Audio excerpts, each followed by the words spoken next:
Hey guys, welcome to episode 112 of OG Toys. I'm OG. Today we're taking a look at the new Azrael figure from DC Collectibles Arkham City Wave 3. Now this series does have some truly outstanding action figures. You got Razal, an awesome interpretation of him. You got two clown thugs. Definitely build up your army of clown thugs. You got a Caucasian and an African American figure. In addition, you got the Penguin and a Batman figure. But this is the one that stood out for me, and this is Azrael. This is an amazing interpretation of a classic character. Now, as you see, I don't have the very first original Joe Quesada designed Azrael action figure. There was only been one really produced from DC Classics from Mattel.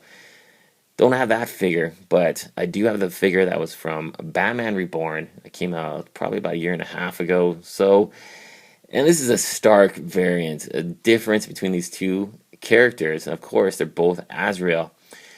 One is definitely more of a comic book influence. The other definitely has the urban design, more of the urban feel from Arkham City. You can see him pictured in a Christopher Nolan Dark Knight movie. Both have their pluses. Now this figure here, definitely the classic Azrael from the comic book that's been going around for the past little while. And he's actually very cool. He does have some cool features on him. He's got the chainmail, the flaming sword, the white tunic. He does look something a bit more, you can see him in Demon Knight, the Demon Knight comic book that 50 DC Direct puts out from New 52. Can't really see this guy jumping around in Gotham, hanging out with Batman and stuff like that. Still a cool design and a cool looking action figure. But this is the guy we want to focus on. This is the new one from DC Collectibles, the new Arkham City Wave 3 that's hidden comic book stores, and it's been out for a little while. Truly a phenomenal action figure. It has some incredibly well sculpted and designed characteristics, and unfortunately does have a couple things that hold us back from being one of the absolute best figures that has been produced this year. Let's take a closer look. The first thing you're going to notice is this amazing head sculpt. Now the head sculpt, wow. If you get this figure and actually look, it sounds weird, look in the figure's eyes, it is really well done. The eyes have so much character to it. They're painted and sculpted extremely well. His mask itself looks like almost like some sort of hockey mask put on. He's got this really cool little part that goes over his nose and mouth area, and he does have some red painted lines just underneath his eyes connected from the red mask.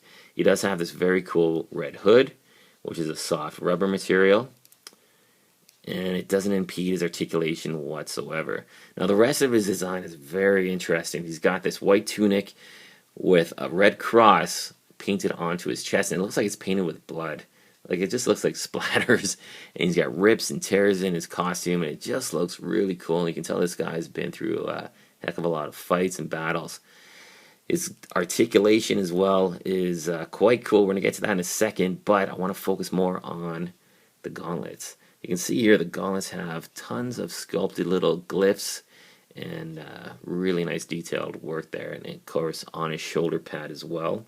What's cool about his shoulder pad, it's on a separate piece of articulated joint, and it doesn't interfere whatsoever with his articulation. The rest of his costume, he's got the combat style pants with pouches, a belt.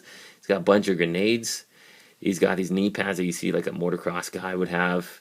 And of course he's got these thick black boots with tape wrapped around them. It's pretty cool looking design aspect. Now he also has this, I guess it's like his blade that comes out. Kind of looks like it'd be like a taser or some high voltage stinger or something. He's got these tubes sticking out of it, connected into the back, which I don't know what he has back here, but it's connected back there. And it looks really cool. On this gauntlet, he does have these blades, which are soft rubber material, but unfortunately mine just got a bit smooshed up here, and they're kind of bent and looking kind of weird. But still, adds to the character, and it looks really cool. He does come with one accessory. He doesn't come with any kind of stand, unfortunately. He does come with this very cool sword, which is attached to this small little rubber piece on his belt. And guys, be very careful taking this out I'll just show you the easiest way to take this thing out. Pop the sword, the sheath will come out, and the sword will come out a lot easier than trying to wiggle this thicker sheath out of this little attachment. So please be careful with that. I don't want to see anybody's figure break or rip, trying to rip that out. Okay, now the sword, oops, here we go. Definitely could use a stand. Now the sword itself is really cool. It actually has a sharp pointed edge. Now it's traditional, you see a lot of swords and stuff like that, rounded edges. This is cool. It has a bit of an edge, and it definitely looks much cooler than that more kid-friendly sword. I don't think a lot of 3-year-olds would be playing with this Azrael figure, but it's very well done. The sheath, very tight. Sword fits in very good. If I can get it back in, there we go. Fits in perfectly, and the sheath itself has, you know, tape wrapped around it. It looks really good. Like I said, be careful putting this back into the figure, into that little holster there, because it's gonna probably rip. Another cool little thing was this cape on the back, and you can see it's segmented to all these extra pieces, just like the original Azrael here. His cape has all these segmented pieces, and it just adds to the overall design of the character, and it looks very cool. And this one does have a really good weight to it. You can feel like the weight of this rubber, because all it is a soft rubber just segmented, but it's very well constructed, and there's no chance of this thing coming out, which is great. So overall, this figure is quite amazing, but let's get to the articulation. The ball jointed head does have a pretty good range of movement. You can get him some pretty good poses. The shoulder is nowhere near as articulated as the DC Direct New 52 Green Lantern. That's about as far as you can get it to go up. He has no articulation in the chest or waist. He does have a pin at the elbow, a swivel 360 on the wrist. Unfortunately, no bicep cut.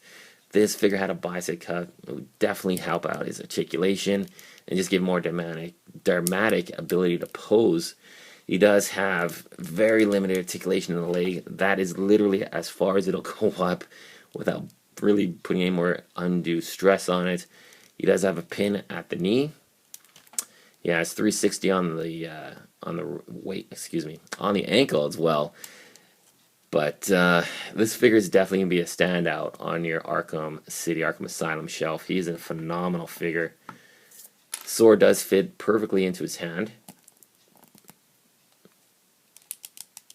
You can see, you can get him in some cool poses, but man, if he just had that extra little bit of articulation, it would be total kick-ass. But still, you know what, I would give a very solid recommendation to buy this figure, because it is really excellently designed with its new urban design, more realistic Dark Knight mythos design. Fits in perfectly with you know, some of my other DC Direct figures as well, and looks awesome on my Batman shelf, I'll tell you that. But don't let the kind of limited articulation hold you back, guys. This is an awesome figure that needs to be into your collection, because he'll definitely be a standout figure. So there you go, guys. Thank you so much for watching. Rate, comment, subscribe. We got more awesome reviews coming soon, and you don't want to miss any of those. Take care, guys. We'll see ya.